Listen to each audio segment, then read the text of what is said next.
dari Kampung Kemalangan, Desa Gunung Cupu, Kecamatan Cimanuk, Kabupaten Pandeglang.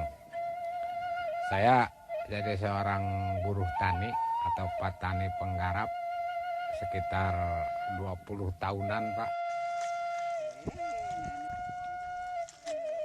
Untuk bercocok tanam yang baik, dari pembajakan, penyemaian, atau penyeleksian bibit.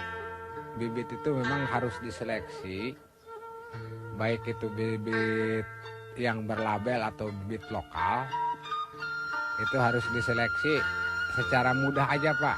Tinggal rendam aja dengan air, yang terapungnya kita buang.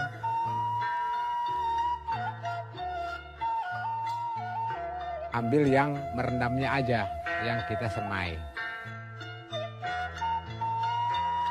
Dalam perendamannya itu tetap kita harus pakai biobos. Gitu.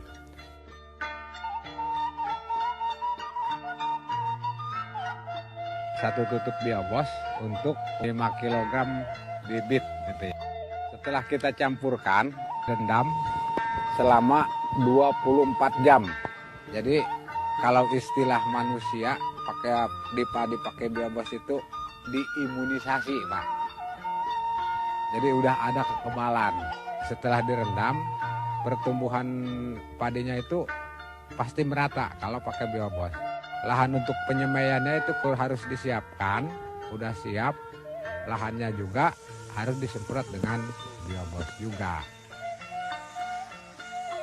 Sebelum kita tanam, kita semprot dulu si penyemaian itu dengan pestisida hayati supaya hama yang ada di dalam penyemaian itu tidak menyebar ke lahan yang luas. Nah, nanti mau ditanam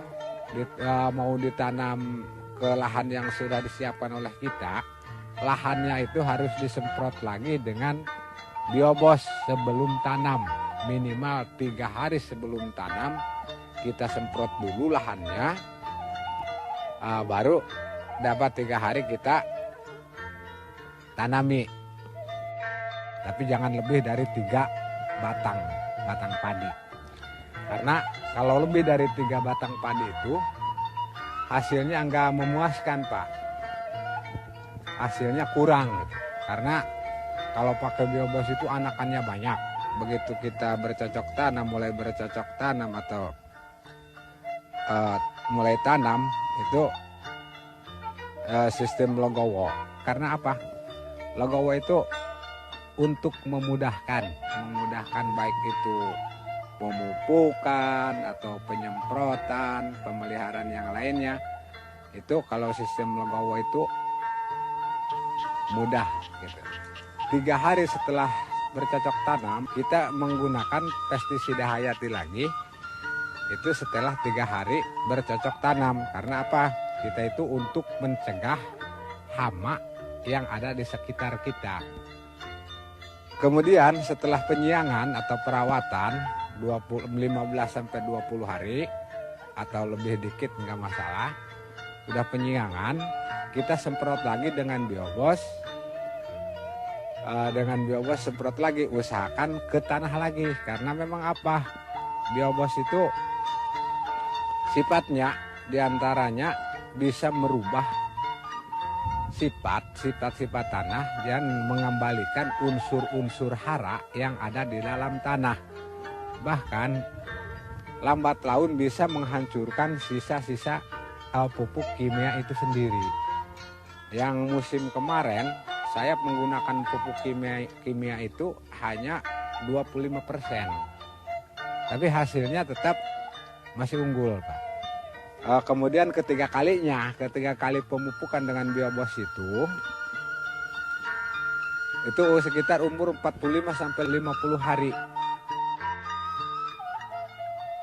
Panennya pun kalau pakai biobos itu agak lebih cepat, Pak.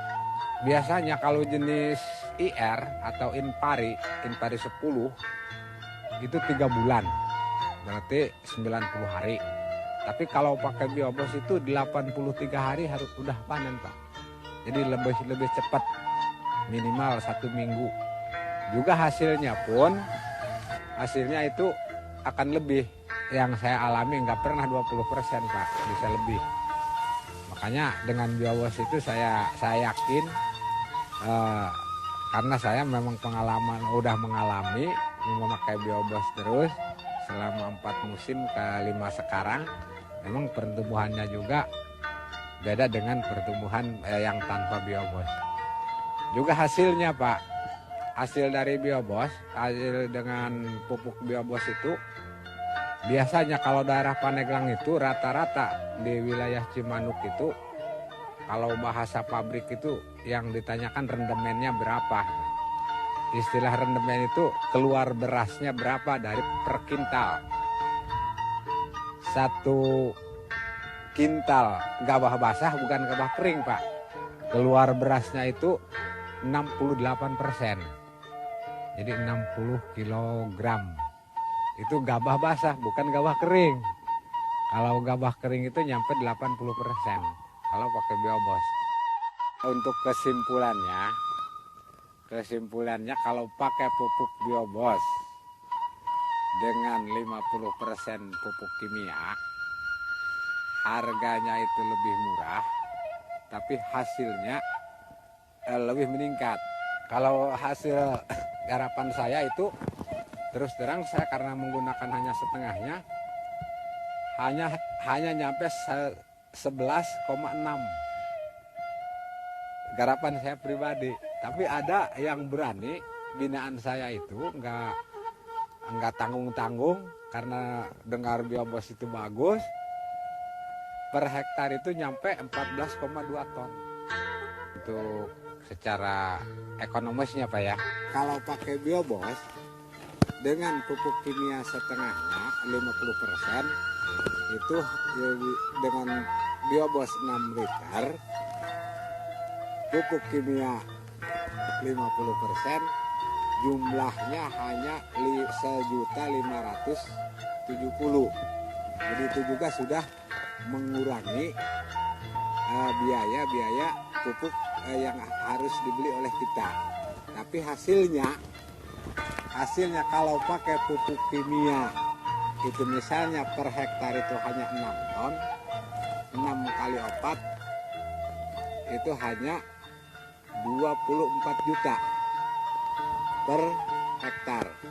Tapi kalau pakai biobos bisa mencapai 8 kali 4, jadi 32 juta rupiah per hektar. Biaya belinya itu lebih murah, tapi hasilnya lebih banyak.